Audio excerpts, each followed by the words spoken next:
ନା ବା ଛତୁଆ ଖାଇକି ଆଇଛୁ ହେଲା। ଅଭିଲିପ୍ସା କଣ ଖାଇକି ଆଇଛୁ? ଗୋଳା ଚୁନା। ଓହୋ ଯାହା ହଉ ସେ ଦିଟା ଆଡୁ କଥା କହିଲା ନା କି?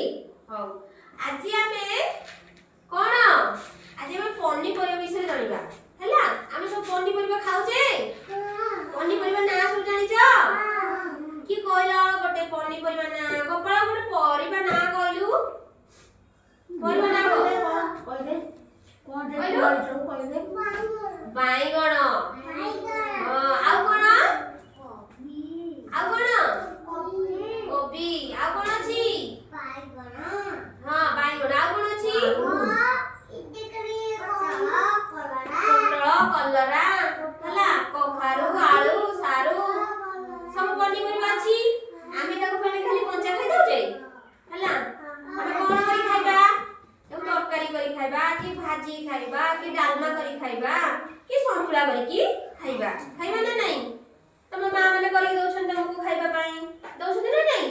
ହଁ ଆଜି ଏଗୁଡା ସବୁ କଣ କି କହିପାରିବ? ଜଣକୁ କହିବି ଏଗୁଡା କଣ? ବାଇଗଣ ହେଲା। ଇଏ ପ୍ଲାଷ୍ଟିକ ଜିନିଷ ଖାଲି ଦେଖିବା ପାଇଁ ହେଲା। କିନ୍ତୁ ଆମେ ରିଅଲ ଜିନିଷ ଦେଖିବା, ବାସ୍ତବ ଜିନିଷ। ଆମେ ଯୋଉଟା ଖାଉଛେ ଆକୁ ଖାଇପାରିବାନି। ଖାଇପାରିବା କି? ଆମେ ଖାଲି ଦେଖିବା ହେଲା। ଏଇଟା କି କହିପାରିବ? କଖାରୁ। ଏଇଟା କଣ? କଖାରୁ ହେଲା। ଏଇଟା କି କହିପାରିବ? ନାଲି ଟମାଟର। ଏଇଟା କି କହିପାରିବ? ଆତ ନୁହଁ, ଏଇଟା ହେଲା ବନ୍ଧାକୋବି। ଏଇଟା କଣ? ହେଲା। ତାପରେ ଏଇଟା କି କହିପାରିବ? କଲରା। କଲରା ଖାଇଛ? କେମିତି ଲାଗେ କି କହିଲ? ଖାଉନ? କଲରା କି ଖାଇଛ କହିଲ? କେମିତି ଲାଗେ? ପିତା। କଣ ଲାଗେ? ପିତା ଲାଗେ।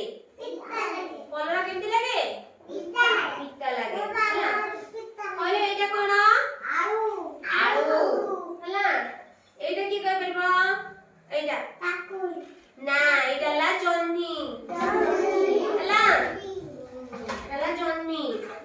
ଏଇଟା କି କହିପାରିବ? ମୂଳା। ହେଲା। ଆଦି ଆପଣ ତ ନା ଆଦିଆ ପାଇଁ ତାଳି ମାର।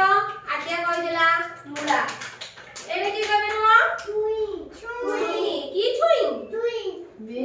ବିନ୍ ଛୁଇଁ। ହଁ ହେଲା। ଏଇଟା କି କହିପାରିବ? ଗାଜର ହେଲା। ରୋନିତା କହିଲା ଠିକ। ତାଳି ବଜାଅ ହେଲା। ହଉ।